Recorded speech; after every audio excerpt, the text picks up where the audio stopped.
Brian Powell of I Run Far here with Timothy Olson before the 2013 North Face Ultra Trail Mont-Blanc. How you doing, Tim? Good. Yeah, thanks for having me. Oh, my pleasure. How long you been here in Europe? You're traveling these days? Yeah. We've been here for a couple weeks now, so the travels have led us to Europe, and been spending lots of good time here.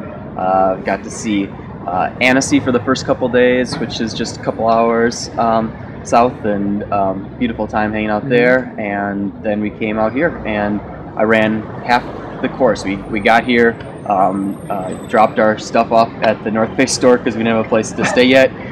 Took the bus to Courmayeur, and then we ran 2 days around all the way back to Chamonix here. So we did Courmayeur to Champs-Élysées. Me and my wife. Yeah, that's awesome. Yeah. So it was just a good date. Going around.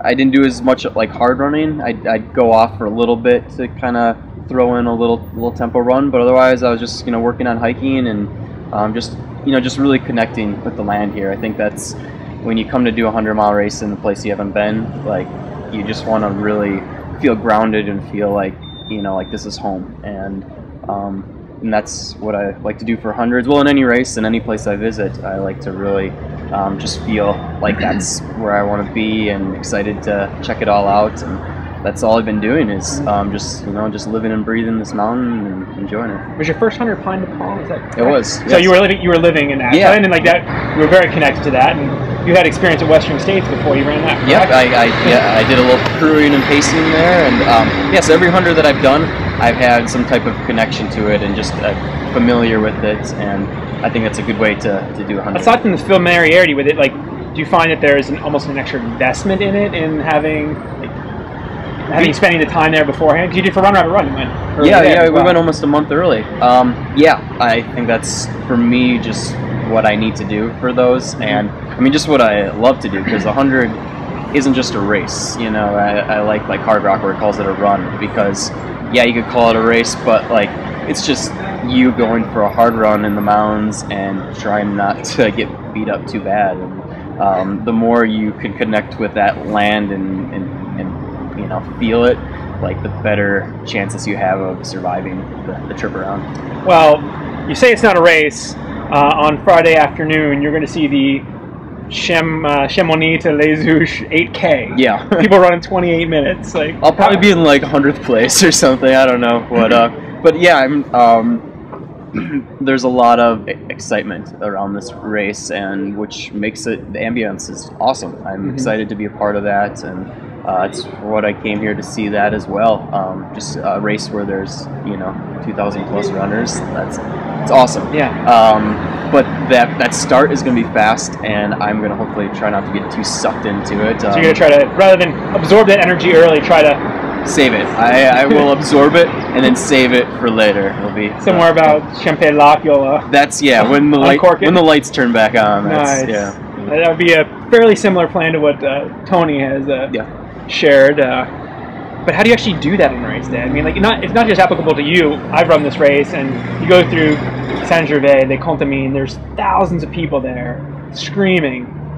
In that moment, how do you not go out of that aid station an extra minute per mile faster? Yeah, that's a great question, because I can say that I'm going to be chill, but when people are screaming and cowbells are going and just the excitement of it all, I'm going to want to push it, and I think that's just another side of you get to the hard parts in races, and you have to be mentally and just emotionally strong, and I think you need to use that same mindset at the beginning of a races, because if you let it get too excited and you just bust off there and you're just completely trashed halfway through a race, your race is done. So you really need to just pull back and be smart and see what I do. Do you think that could be part of the European advantage? I mean, I talk about Les Contamines and Saint-Gervais, but you're going to be going up the first couple climbs, and there's going to be people lining it. Yeah. Like, it's not something you're used to. You're not in the Grand Chief Wilderness of Western States, but 5,000 people on the on the first climb. I was like the second or third person up this year, and I will not be the second or third person on the climb here. And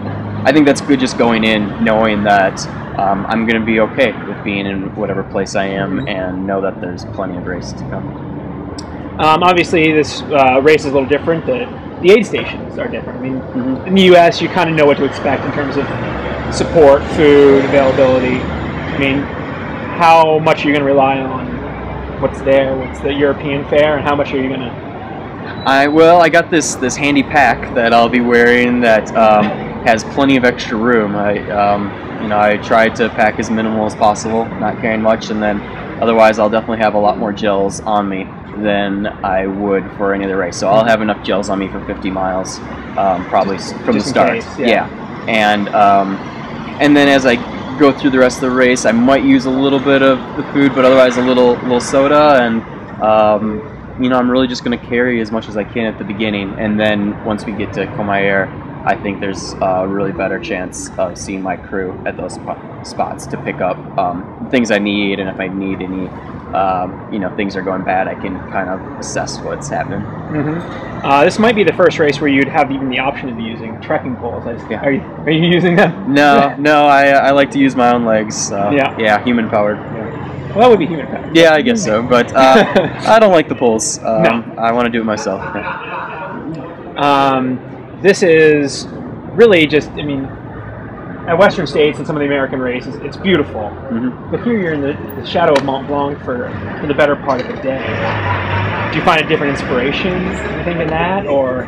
Oh, yeah. I mean, that's why I'm here, to be around this mountain and take that all in. And I think there's, you hear so much about this place, these mountains, and I've really taken that in and excited to be just feeling that energy throughout the whole race. And we'll definitely be calling on the mountain to push me along and hopefully not beat me up too bad. So we'll see.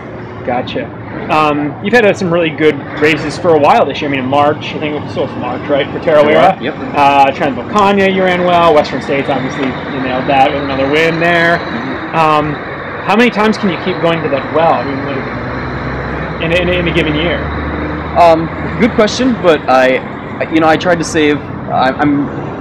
I think decent at saving my energy for the races that I want to invest, really, reach in from the soul and go out. And Western States the last couple of years has been kind of like the race I've been gearing up for.